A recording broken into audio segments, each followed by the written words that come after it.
Hello viewers, welcome back to my channel Nisha education. आज हम start करेंगे पूंजीवाद किसे कहते हैं, जिसे हम इंग्लिश में कैपिटलिज्म भी कहते हैं। तो पूंजीवाद का क्या अर्थ होता है? देखो, जैसे कि नाम से ही हमें पता चल रहा है पूंजी, जहाँ पे जितनी भी पूंजी जमा होती है, जितनी भी संपत्ति होती है, ठीक है, यहाँ पे इसी चीज़ से मतलब है। हमारे यहाँ पे क्या होता है कि हमने देखा होगा कुछ हॉस्पिटल सरकारी होते हैं और कुछ हॉस्पिटल प्राइवेट होते हैं। मतलब उन पे किसी निजी व्यक्ति का स्वामित्व होता है।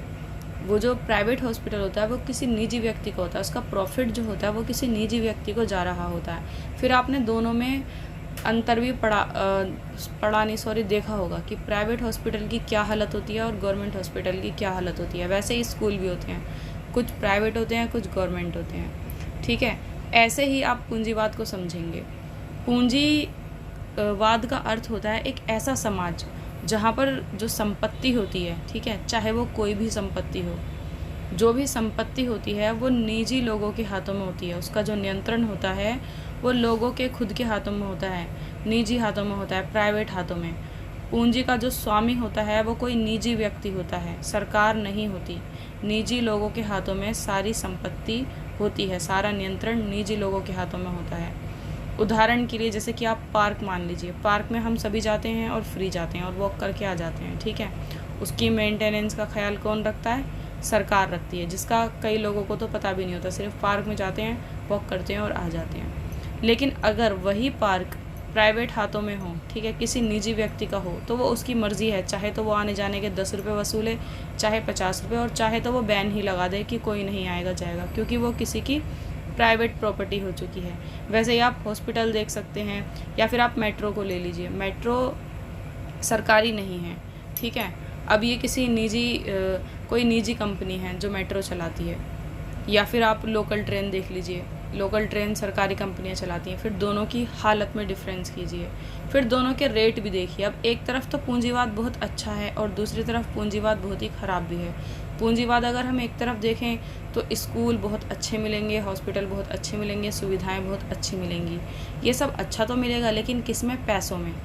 अब जो लोग पैसे वाले हैं, जिन लोगों की कमाई इतनी होती है, वो तो जा सकते हैं, लेकिन जो गरीब हैं वो तो गवर्नमेंट हॉस्पिटल और गवर्नमेंट स्कूल में ही जाना पसंद करेंगे, क्योंकि उनके पास इतना पैसा नहीं है।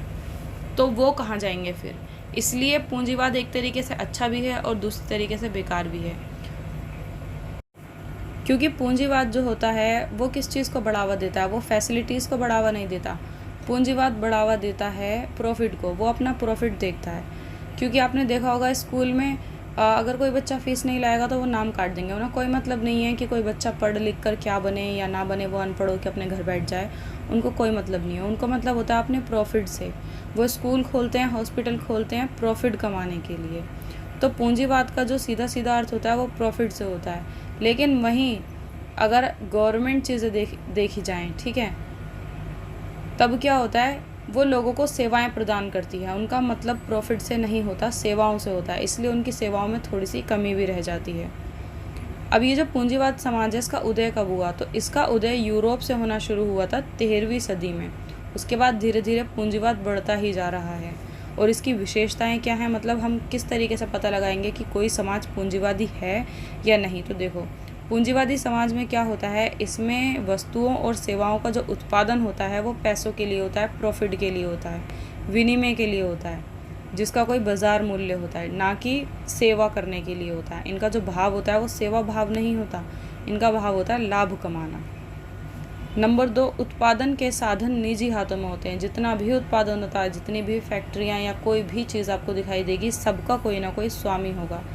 कोई भी कंपनी ऐसी नहीं होगी जो साझे की होगी, सबका कोई ना कोई स्वामी होगा। नंबर 3, आर्थिक व्यवस्था का निर्माण बाजार सिद्धांतों अर्थात मतलब मांग और पूर्ति के नियमों द्वारा होता है।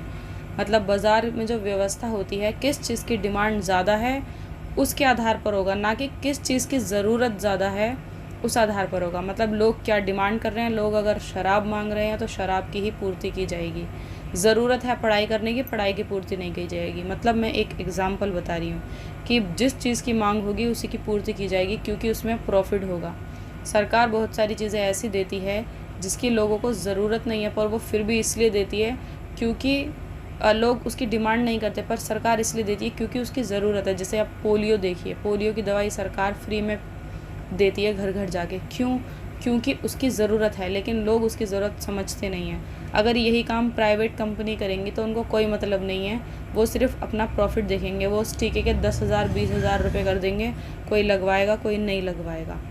तो ऐसी आर्थिक व्यवस्था का जो निर्माण होता है वो बाज़ार जो सिद्धांत होता है उसका मांग और पूर्ति के नियमों द्वारा होता है। ठीक है, क्या ज़रूरत है इसलिए नहीं। और नंबर 4, स्वहित और लाभ प्रेरणा के स्रोत हैं। ऐसा जो समाज होता है उसमें अपना हित, ठीक है, अपने आप को कितना लाभ हो रहा है, यही प्रेरणा का स्रोत होता है बस, और कोई प्रेरणा का स्रोत नहीं होता। आई होप आपको पूंजीवाद का मीनिंग समझ में आ गया होगा। पूंजीवाद का क्या मतलब होता है? एक ऐसा समाज जहाँ पर संपत्ति पर लोगों का नियंत्रण हो। ठीक है, लोगों का स्वामित्व, जो स्वामी हैं वो लोग खुद हों। किसी भी चीज़ पर किसी निजी हाथों का नियंत्रण हो, किसी निजी व्यक्ति का नियंत्रण होना, ऐसे समाज को हम पूंजीवाद कहते हैं, पूंजीवादी समाज। आई होप आपको समझ में आ गया होगा। अगर आपको किसी और टॉपिक पर वीडियो चाहिए तो आप मुझे कमेंट बॉक्स में बता सकते हैं। प्लीज़ वीडियो को लाइक कीजिए, चैनल को सब्सक्राइब कीजिए। मिलते हैं नेक्स्ट वीडियो में। Bye guys.